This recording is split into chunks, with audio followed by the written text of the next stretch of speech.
இன்றைய டாபிக் வலி நோயும் கர்ப்பமும்.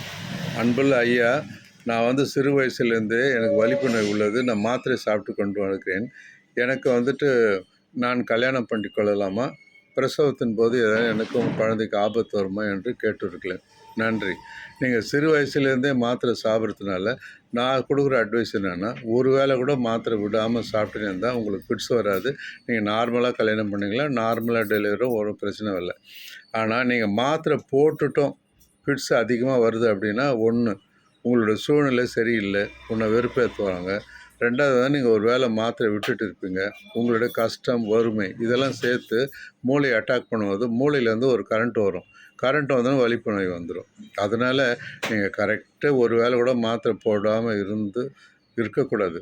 மாத்திரை போடாமல் இருக்கக்கூடாது. மாத்திரையை போட்டுட்ட பிறகு நீங்கள் கல்யாணம் பண்ணிங்கன்னா, அந்த பருவம் வந்த பிறகு நீங்கள் நேராக ஃபாலிகுலர் ஸ்டடின்னு ஒரு ஸ்டடி இருக்குது. அந்த ஃபாலிகுலர் ஸ்டடி பண்ணிங்கன்னா உங்களுக்கு கர்ப்பப்பை இருக்கா, இல்லை சினைப்பை இருக்கா, இல்லை முதிர்ந்த முட்டை வருதான்னு பார்த்து உங்களை திருப்திப்படுத்தலாம்.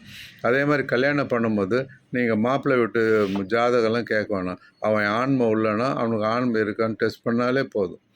அது மாதிரி பார்த்துட்ட பிறகு நீங்கள் திருமணம் செய்து கொள்ளலாம், குழந்தை பெக்கலாம், ஆபத்து எதுவும் வராது. 2, 3 குழந்தை கூட பெக்கலாம், ஒன்றும் இல்லை. இதுக்கு மெயின் ப்ராப்ளம் என்னென்னா, ஒரு வேளை கூட மாத்திரை நீங்கள் சாப்பிடணும். ஒன்று மனசை கிளர்ச்சி பண்ணாமல் எல்லாத்தையும் டேக் இட் ஈஸி பாலிசி ஆச்சுன்னா, இந்த வலிப்பு நோய் நிறைய பேர் என்கிட்ட இருக்காங்க. சந்தோஷமாக கல்யாணம் பண்ண 2 குழந்தை பெற்று அவங்களுக்கும் பேத்தி பேரெல்லாம் பெற்று இருக்கிறாங்க. உங்களுக்கும் அது மாதிரி இருக்க வாழ்த்துக்கள். வணக்கம்.